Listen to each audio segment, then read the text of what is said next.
Hi, folks. This is Lee Gettess with the Market Sense for the week of July 24th, 2012.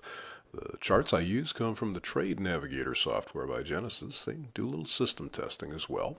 And the first chart we'll look at is weekly bonds. The sideways pattern they're poking up here. I thought the 152.20 might provide some resistance because it coincides with the old swing highs back here, which were the highs. They've poked a little bit above that and got above 153, but seem to be having a little difficulty in there, which is not surprising and certainly not the end of the world.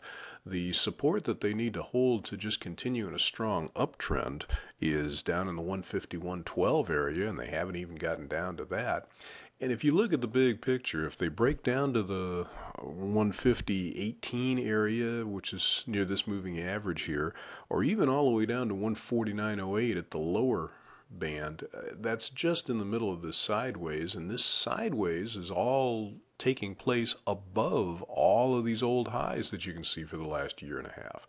So it's still a relatively bullish pattern. It's not that this isn't potentially distribution making a top here, but at this point, they're just not showing any signs of that. They still look like they could just blow out of here, and heck, this move that we saw here early in the year, you might see another one of those. I know that sounds incredible with bonds at this price, but I think it's important to maintain the perspective. Yes, they can go higher and quite a bit higher. Moving to stocks, we've got a little weakness here. I thought they would probably hold the 1335 area, which is this lower band here, and they're not doing a very good job of that.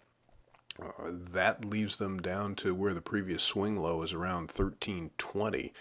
And I'll tell you, if they start picking these things off, they've got 1320 and let's call it 1300 as this old swing low. Other than that, we're back down below 1260 to this low, which coincides with the lower Keltner channel here. And boy, I tell you what, if they break that, we could be looking at a really major waterfall decline here. This is sort of got the feel of last summer to me. If you want to look at charts, you'll see what I'm talking about. But for this week, resistance is actually the lowest resistance is around 1352. It's actually just below 1352, but they haven't even gotten back up to that yet. They certainly could.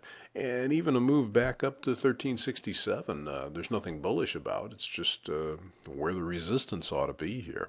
So there is concern here that this market could be in a little trouble, I think. The way they've rolled kind of out of this rally, if they break down from here, the breakdown could be really, really nasty. So that's what we're looking for today. I hope you can find something profitable to get yourself into. Thanks for checking in with us, and good luck.